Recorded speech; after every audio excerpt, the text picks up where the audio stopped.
형제 국가의 모압 정벌이라고 하는 제목입니다. 형제 국가는 북이스라엘과 남유다 그리고 에돔까지 합해서 이 세 나라가 이제 아합이 죽은 이후에 모압이 반란을 일으키게 됩니다. 열왕기하 1장 1절 말씀해 보니까 아합이 죽은 후에 모압이 이스라엘을 배반하였다라고 열왕기하를 열게 됩니다. 자, 그래서 이제 북이스라엘의 그 아합의 아들 여호람 또는 요람이라고도 하는 그 아들하고 그리고 남유다의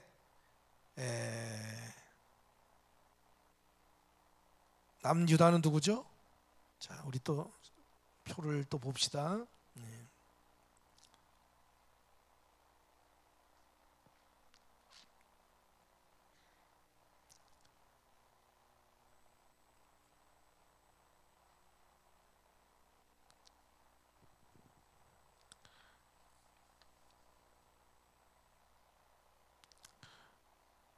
또 여호사밧이죠. 여호사밧 시절에 되어지는 일들입니다. 그래서 남왕국의 왕은 여호사밧, 그리고 북이스라엘의 왕은 여호람, 요람이라고 하고 요람하고 가로 열고 여호람이라는데, 남유다의 여호람도 있고 북이스라엘의 여호람도 있는데 동명이인입니다. 아합의 뒤를 이어서 아하시아가 2년 만에 왕위에 있다가 죽고 그의 아들, 그 다음에 아들 요람이 이제 왕위에 올라선 때에 이제 모압과 전쟁을 치르게 되는 장면이 오늘의 스토리입니다. 북쪽 이스라엘의 악한 왕 아합의 뒤를 이어서 왕위에 오른 아하시아는 아버지 아합과 똑같이 악한 권력을 휘두르다가 2년 만에 죽고 맙니다. 그의 뒤를 이어서 동생 요람이 왕위에 올라 12년 동안 이스라엘을 다스리게 됩니다. 성경은 요람 곧 여호람의 통치에 대한 간단한 영적 평가를 내리고 있습니다. 우리는 이런 것을 보면서 하나님은 나에 대해서 영적인 평가를 어떻게 내리고 있는가, 우리 이런 부분들에 대해서 좀 냉정할 필요가 있다라고 하는 것입니다. 2절 상반절을 우리 보게 되면 한번 같이 읽어봐요. 시작. 그가 여호와 보시기에 악을 행하였으나 그의 부모와 같이 하지는 아니하였으니. 그의 부모는 아합이죠. 비록 요람이 악을 행하기는 했지만 그 정도가 자기 부모인 아합이나 그리고 어머니 이세벨 정도는 아니었다. 왜냐하면 그가 아버지 아합이 만들어 세운 바알 주상을 제거했기 때문입니다. 그 다음에 2절 하반절 보세요. 이는 시작. 이는 그가 그의 아버지가 만든 바알의 주상을 없이 하였음이라. 아버지보다는 조금 나아, 그렇죠? 악에도 정도가 있는 방법인데 요람은 그래도 아주 극악한 악한 케이스는 아니었던 모양인 것 같아요. 사실 세상의 지도자를 택할 때 최고의 사람을 택하는 게 아니라 그래도 그나마 덜 악한 사람을 택하라고 하지 않습니까? 요람은 악했어도 바알이라고 하는 우상을 절폐한 공이 있어서 덜 악한 왕으로 평가가 되었어요. 그러나 그의 신앙적 개혁은 거기까지예요. 악한 선래 왕들로부터 전해 내려온 악한 패턴을 나머지는 그대로 답습하게 됩니다. 3절 같이 읽어봐요. 시작. 그러나 그가 느밧의 아들 여로보암이 이스라엘에게 범하게 한 그 죄를 따라 행하고 떠나지 아니하였더라. 이 느밧의 아들 여로보암은 북이스라엘의 분열 왕국 북이스라엘의 초대 왕이 이 여로보암이죠. 좀 더 엄밀히 얘기하면 악한 선조 여로보암 때부터 내려온 죄를 붙잡고 놓지 못했다는 거예요. 그러니까 이런 거 같아요. 우리가 예수를 믿지만 아직도 세상에 한 발을 들여놓는 어떤 부분이 있다라는 거예요. 어떤 가정은 예수를 믿기는 믿는데 제사를 지내는 가정이 있어요, 없어요? 있어요. 또 어떤 가정은 교회를 다니기는 다니는데 주초를 하는 분이 있어요, 없어요? 있다는 얘기예요. 그러니까 뭐예요? 우리가 정신 차려야 돼. 하나님의 말씀은 변함이 없어요. 저는 여러분들에 대해서 잘 몰라. 목사가 여러분들 잘 알고 있다고 생각하지 말고 전 몰라. 하나님은 알고 계시다는 거예요. 그러니까 우리는 하나님을 경외해야 돼. 두렵고 떨림으로 하나님을 섬겨야지. 하나님이 안 보니까, 하나님은 안 보이는 데 계시니까, 목사님은 그냥 모르니까 알고도 모르는 척 하는 거지 뭐. 그래서 여러분들이 하나님 앞에 서는 날 다 드러나는 거야. 드러나는 거야. 여로람은 여로보암이 세워놓은 그 베델과 단의 금송아지 우상신전을 그대로 두었어. 레위 지파만이 제사장이 될 수 있는데 자기 마음에 드는 사람, 자기 말을 잘 듣는 사람, 그런 사람들을 제사장으로 세웠다고요, 여로보암이. 그런데 그것을 그대로 이 3절에 그가 느밧의 아들 여로보암이 이스라엘에게 범하게 한 그 죄를 따라서 행하고 떠나지 아니하였다는 얘기는 그것을 개혁하지 않았다는 얘기예요. 그러니까 앞서서 얘기한 거 2절에 주상만, 바알의 주상만 없앴지 나머지는 그대로 답습하면서 살아왔다는 거죠. 그래서 그에 대한 총체적인 하나님의 평가는 X. 오늘 우리들도 하나님 앞에 온전해야 돼.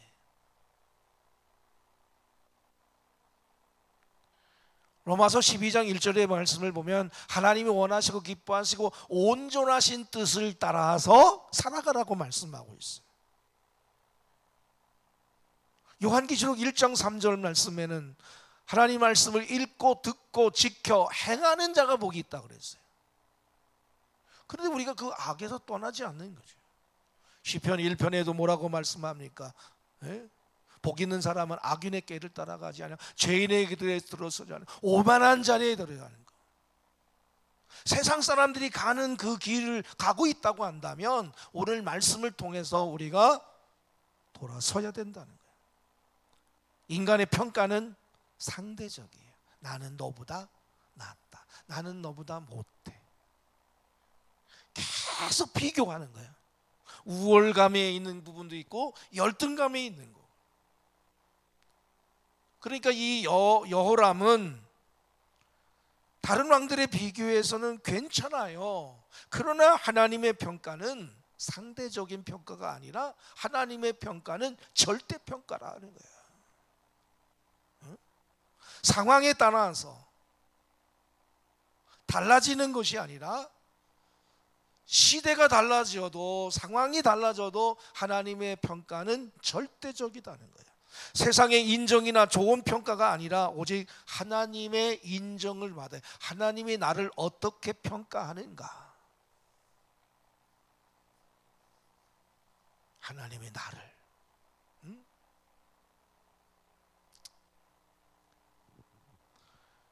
요람의 개인적 평가에 이어서 성경은 당시의 정치적 상황을 설명하죠.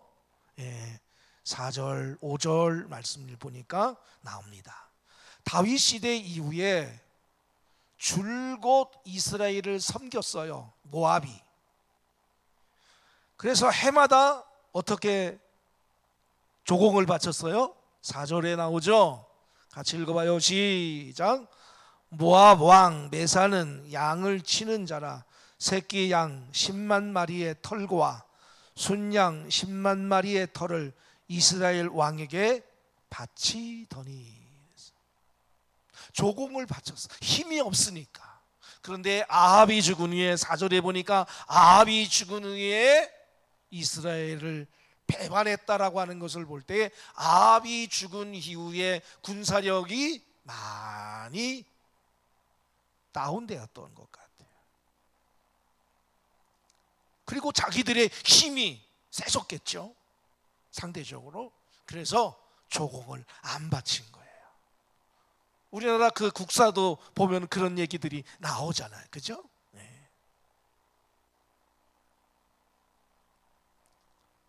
하지만 아합의 뒤를 이은 아하시야 즉위한 뒤 2년 만에 병으로 죽었습니다.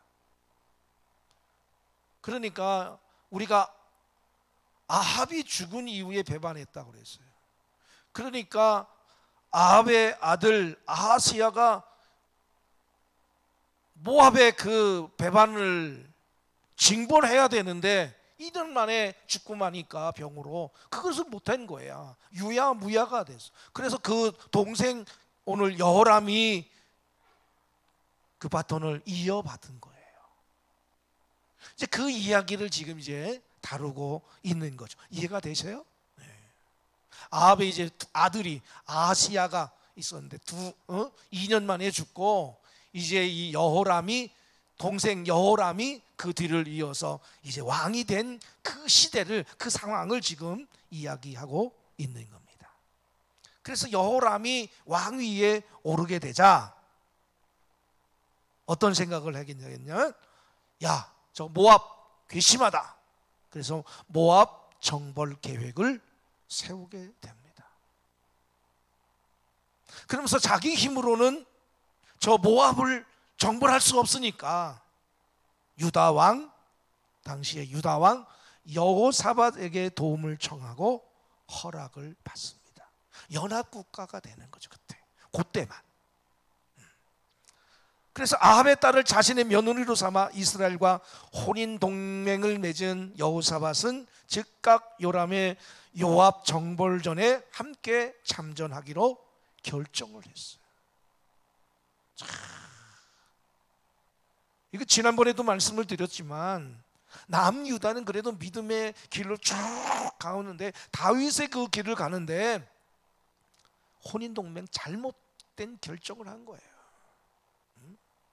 이 잘못된 선택으로 인해서 두고 이 문제가 생기는 거예요. 그러니까 여러분들이 누구와 만나는가, 어떤 사람하고 친하는가, 믿음의 사람과 친해야 되는데 세상 사람들과 친하게 되면 세상적인 이야기만 가득한 거야. 세상적인.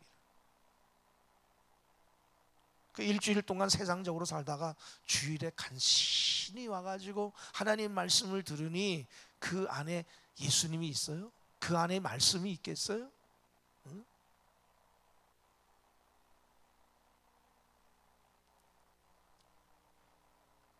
그래서 이제 남유다 왕 여호사밧과 북이스라엘의 왕 여호람이 의기투합해서 전쟁을 하러 가는 거죠.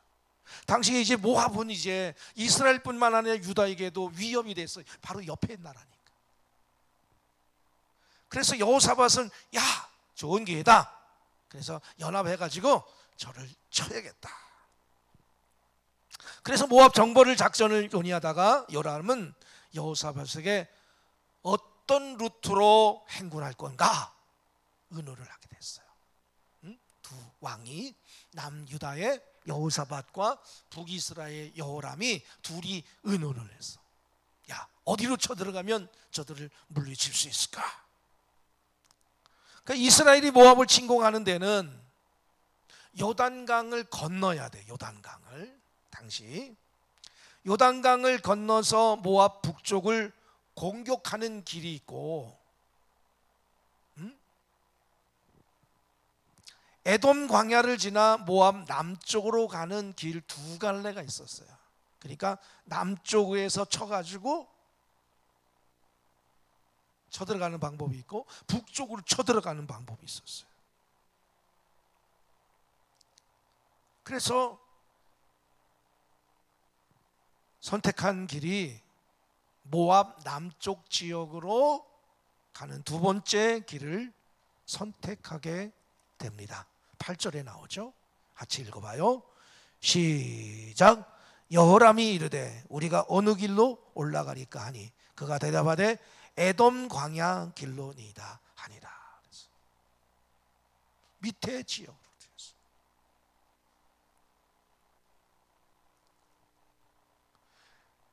왜 이 밑에 지역을 갔냐면 남쪽 노선은 병력이 이동하기에 매우 어려운 산들이 많아요.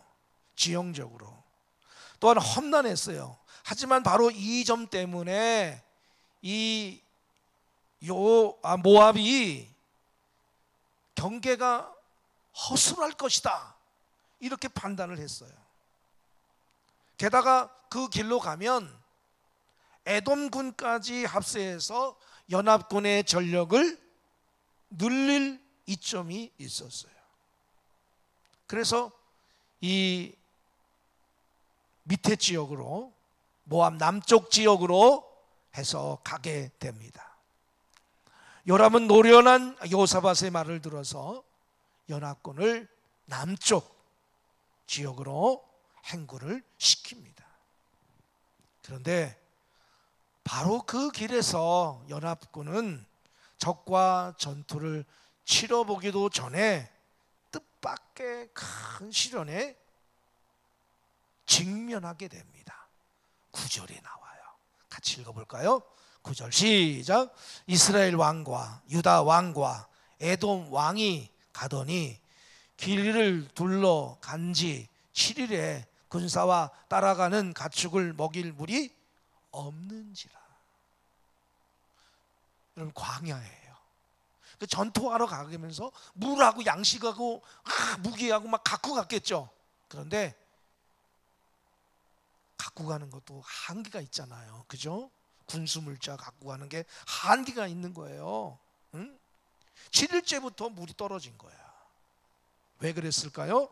이 지역에 가면 뜻밖의 상황이에요.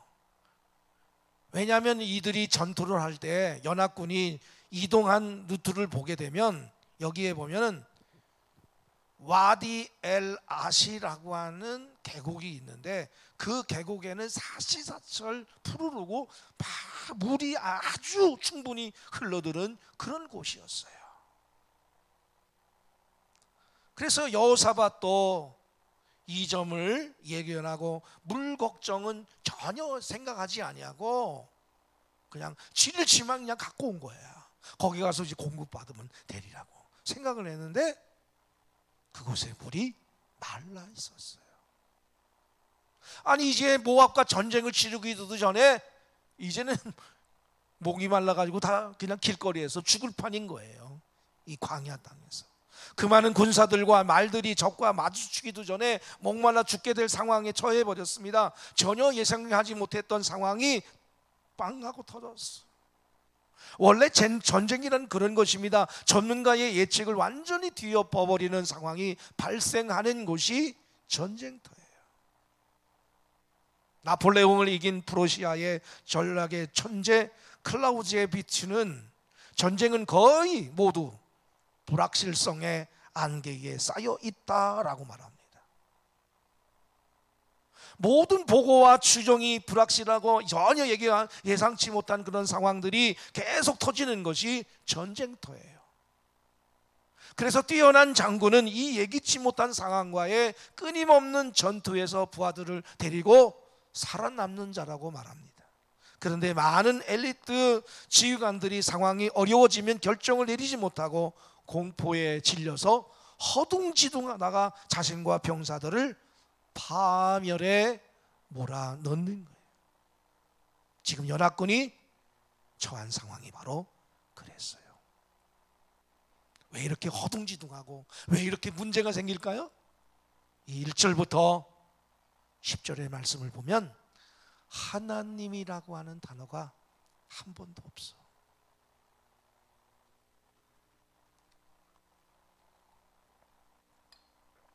우리의 삶에, 우리의 대화 속에서 하나님이 몇 번이나 언급이 됩니까? 여러분들이 부부간의 대화를 할 때 하나님에 대한 언어가 몇 번이나 왔다 갔다 해요? 여러분 자녀들과 대화를 하게 될 때 하나님이라고 하는 단어가 몇 번쯤 왔다 갔다 합니까? 되게 없어. 그냥 생각대로 사는 거야. 살아왔던 대로 그냥 살아가는 거야.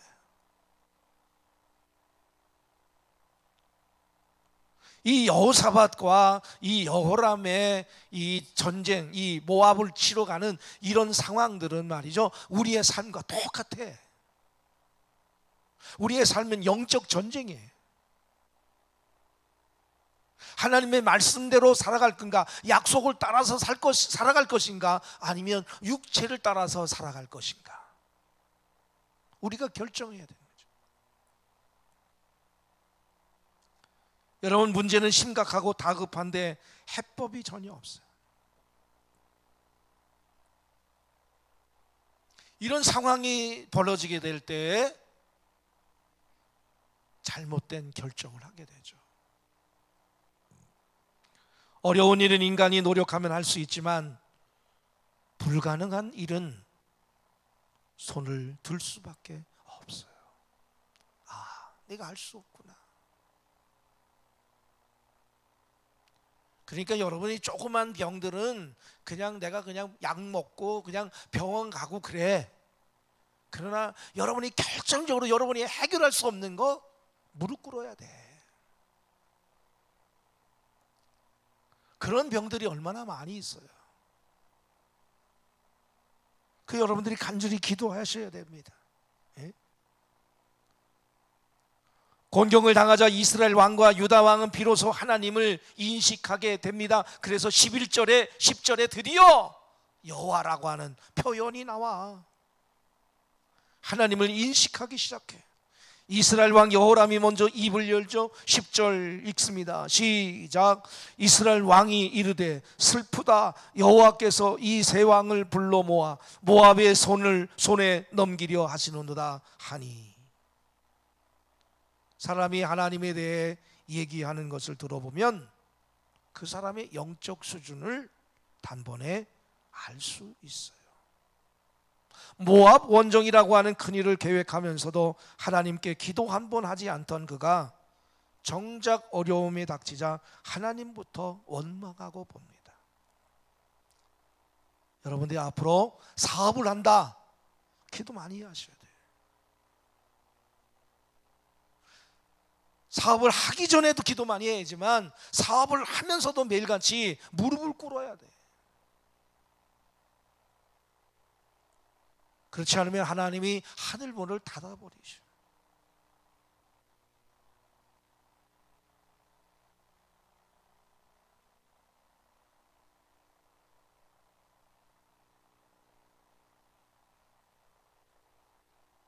제가 아는 어떤 분은 그렇게 사업을 하면서 기도 많이 하고 막 무릎 꿇고 그러더니 지금 이 상황 속에, 이 코로나 이 상황 속에서도 뭐 제가 뭐 물어보면 그분이 하는 얘기, 한 달에 1억씩 번대. 1억씩.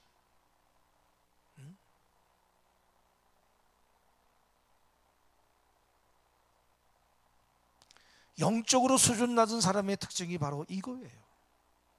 일은 자기가 벌려놓고 그 일이 틀어지면 하나님을 원망해.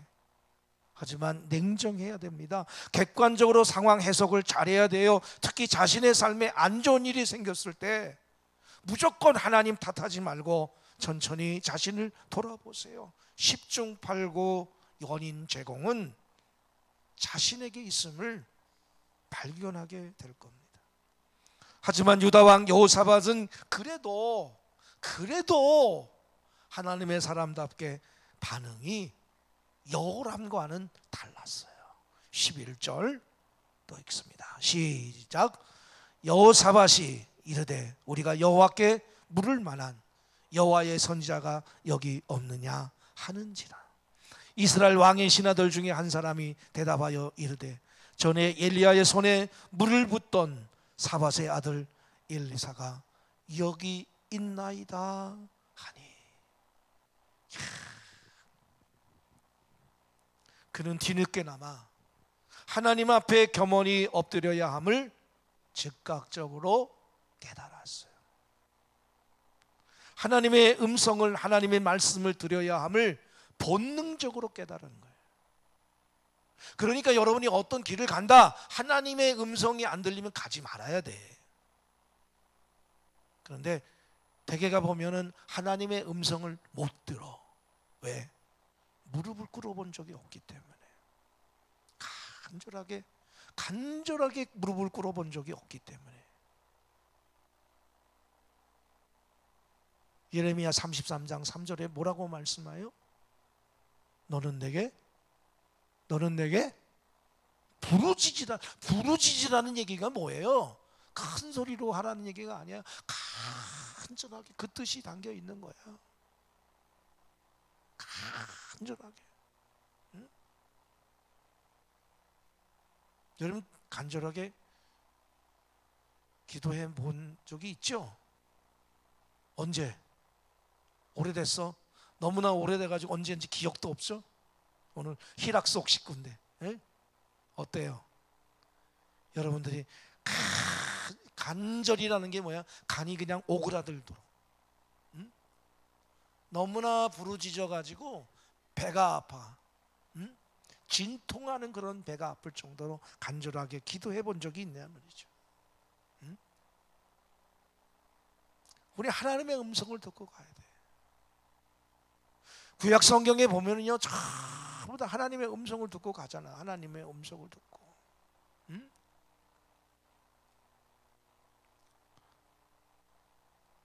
사도 시대에도 사도들이 하나님의 음성을 듣고 성령의 인도하심 따라 가잖아요.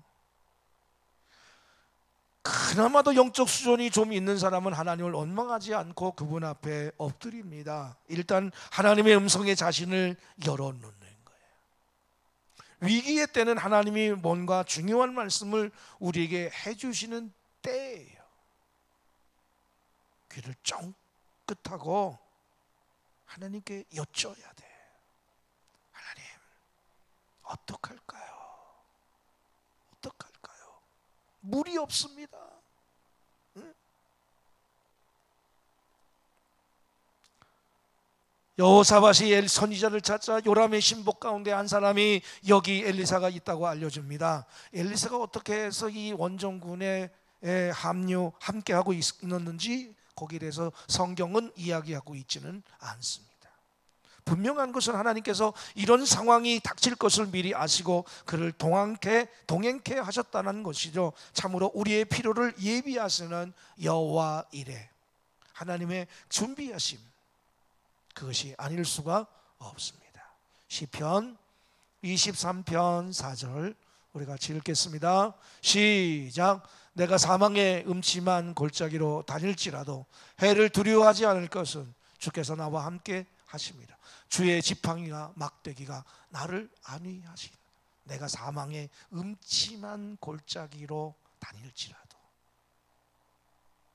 해를 두려워하지 않을 것은 주께서 나와 함께 하시라. 임마누엘이라는 하나님이 다 준비하셨어. 하나님이 나의 지팡이가 되고 막대기가 되셔. 그래서 우리가 평안해. 응? 그런 위기 앞에서도 평안해. 응? 그러니까 여러분이 어떤 상황이 딱 벌어지면 큰일 났어. 그렇게 얘기하지 말아요. 응? 그냥 이거 어떻게 할까? 하나님 앞에 기도해봐. 그때 기도해봐요. 하나님 어떻게 할까요? 응? 인생의 위기 때문에 위기에 봉착해서 놀라거나 절망하지 말아야 돼. 우리는 몰랐어도 하나님이 이미 해답을 준비하고 계셔요. 원정길 사이에 엘리사가 섞여 있었던 것처럼 하나님은 우리 가까운 곳에 구원의 손길을 준비해 놓으셨어요. 할렐루야. 오늘 여러분이 그런 하나님이기를 주의 이름으로 간절히 축원합니다. 예? 오늘 하나님이 나의 하나님이 그런 하나님이 되기를 원합니다. 그래서 우리가 이 시편을 보면 하나님은 나의 반석이요 요새시요 피난처시요 환난 날에 만날 큰 그런 것들이 계속해서 반복되는 이유는 우리에게도 내가 믿는 하나님도 동일한 하나님이란 말이죠. 나는 그 하나님이 되기를 원합니다라고 여러분이 고백해야 돼. 여러분의 입술로 그냥 생각 속에만 있으면 안 돼. 네? 그러니까 여러분의 생각 속에 있는 것을 말하기 위해서는 어떻게 기도의 시간에 있어야 되는 거. 기도하지 않으면 그 말은 끄집어낼 일이 별로 없어. 그렇잖아요. 기도하면 그것이 보여. 하나님의 구원의 손길이 보여. 주의 구원의 손길은 항상 문제보다 더 큽니다. 할렐루야. 여러분의 문제가 큰일 났어요 라고 하지만 그 문제보다 더 크신 이가 창조주 하나님이죠. 아멘. 자, 엘리사가 있다고 하는 말을 들은 여호사밧은 즉시 뭐라고 말합니까? 12절 읽어봐요. 12절 시작. 여호사밧이 이르되 여호와의 말씀이 누구에게 있어요? 그에게 있도다. 야, 이게 중요한 거야. 하나님의 말씀이 그에게 있도다. 그러니까 여러분이 하나님의 음성을 못 들으면 듣는 사람에게 찾아가 가지고 이런 상황에 대해서 설명을 하고 하나님이 뭐라고 말씀하시는지 나 좀 가르쳐 달라고, 나에게 좀 말해 달라고 이야기해야지. 가만히. 아니 뭐 입 벌리고 있으면 뭐 감 떨어져요? 어?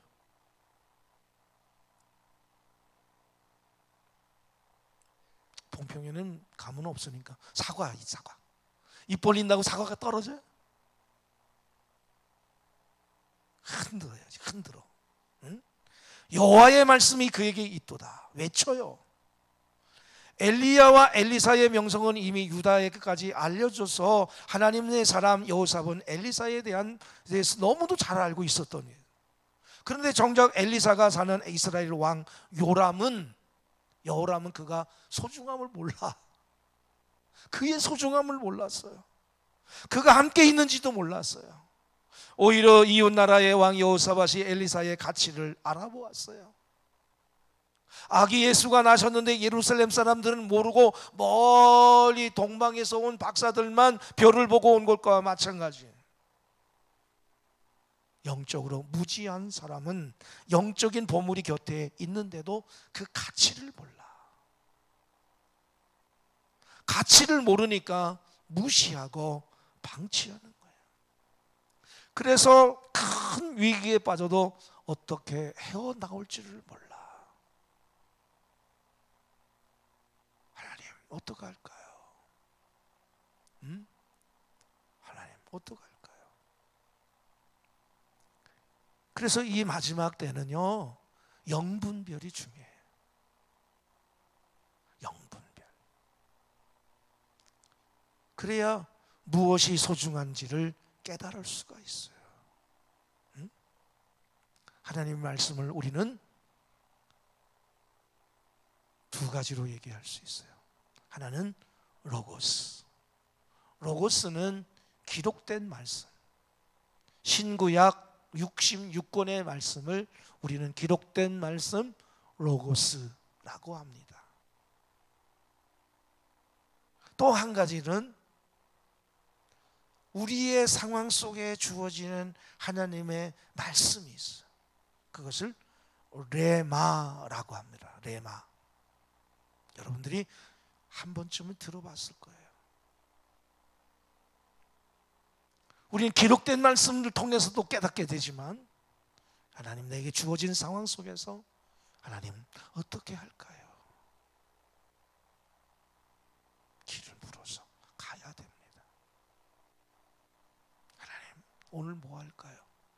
이걸 어떤 방법으로 할까요? 내가 가르쳐 주세요. 나는 어린아이와 같습니다. 시편 23편 1절의 말씀처럼 여호와는 나의 목자시니 내게 부족함이 없으리로다. 하나님이 나의 목자가 되어주셔서 내가 이 어려운 이 상황 속에서도 하나님 부족함이 없게 하여 주옵소서. 여러분들이 그렇게 간절히 기도하게 되면 하나님의 음성이 들려요. 할렐루야. 제가 믿는 하나님이나 여러분이 믿는 하나님이야 동일한 하나님이요, 다른 하나님이요? 네? 동일한 하나님이에요. 그러니까 저에게도 들린다면 여러분에게도 들리고, 여러분에게도 들린다면 저에게도 들리는 거야. 할렐루야. 단 무릎을 꿇어야 돼. 응? 권사님들 기도합시다. 응? 기도해야 살아. 제가 어저께 우리 부목사하고 우리 장기 몸이 불편해서 못 나오는 분들 갈비탕 하나 들고서는 신방간 나눠주고 기도하고, 근데 얼굴들이 다 좋아지셨더라고. 할렐루야. 너무 나는 가졌으면 그냥 얼굴들이 좀 시커멓고 그런 줄 알았더니 얼굴들이 그냥 집에만 계셔서 그냥 뽀샤시하게 계시더라고. 응? 김순여 원사님도 아주 그냥 얼마나 그냥 이쁘게 하고 있는지 새색시 같아. 응? 목욕도 하고 그냥 옷도 그냥 갈아입으셨나 봐. 아주 집에도 냄새도 안 나고. 응? 나는 못 알아보더라고, 나를. 그래서 나 목사라고 그랬더니 그때서야 그러고, 곽영식 권사님도 못 알아보더라고. 응? 그럼 어쩔 수 없지 뭐, 그 상황이 뭐. 예. 그래도 제가 위해서 기도해주고, 응? 정병렬 권사님은 그냥 붙잡아 못 가게 하느라구나. 예. 하여튼 여러분의 사랑을 대신 제가 전해줬어요. 돌아오는 주일날 우리 사진 찍은 거 좀 명상으로 좀 잠깐 볼 수 있는 시간이 있을 것 같은데, 어쨌든 여러분들이 이 모압을 정벌하가는 이런 상황 속에 예기치 못한 이런 물이 마름으로 인해서 오게 되는 이러한 힘든 일들이 우리 앞에도 놓여 있어요. 그래서 우리는 늘 하나님 앞에 기도하면서 하나님 어떻게 할까요? 아주 사소한 것부터 묻기 시작해야 돼. 응? 택시 타고 갈까요? 버스 타고 갈 거예요? 기차 타고 갈까요? 이런 것부터 한번 물어봐요. 응? 약국 갈까요? 병원 갈까요? 가지 말까요? 응? 저희 아이가 소녀딸이 좀 짓궂어. 아주 짓궂어도 보통 짓궂은 게 아니야. 노는 게. 어젯밤에 그냥 전화가 왔어. 다급한 목소리야. 침대에서 떨어졌대. 침대에서 장난치다가 이게 그냥 침대가 좀 높은데 이렇게 떨어졌대. 어떻게? 괜찮겠니? 응? 괜찮다. 그 순간에 하나님 앞에 기도하는 거야. 하나님, 응? 예를 들면 뭐 큰일 난 줄 알고, 또 가끔은 또 우리 조카 애들이 미국에도 살고 독일에도 사는데 그 오밤중에 전화를 하는 거야. 그 오밤중에 전화 오는 것들은 이 애들이 문제가 있는 건강 문제. 그래 기도해주고 괜찮다. 하나님이 함께 하신다. 너희들 기도하라고 하는 거야.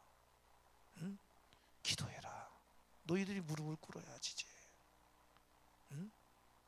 그러면 상담해주고. 여러분, 하나님의 음성을 들어야 승리할 수 있어요. 하나님의 음성은 기도하는 자에게 말씀을 하셔요. 여러분, 부디 기도의 사람이 되어서, 무엇보다도 기도의 사람이 되어서 하나님의 인도하심 속에 승리하는 저와 여러분 되시기를 주님의 이름으로 간절히 축원합니다. 기도하겠습니다. 좋으신 아버지 하나님, 은혜를 감사합니다. 저희들을 사랑하시고 인도하여 주셔서 오늘도 하나님의 귀한 말씀을 듣게 허락하여 주심을 감사합니다. 우리의 삶 속에 하나님에 대한 고백이 넘치게 하여 주옵소서. 그래서 구약 성경에 대풀이 나오는 아브라함의 하나님, 이삭의 하나님, 야곱의 하나님인 것처럼 내가 만난 그 하나님, 거기에 대한 간증이 있는 우리 봉평감리교 모든 믿음의 식구들 될 수 있도록 은혜 위에 은혜를 부어 주옵소서. 예수님 이름으로 기도했습니다. 아멘.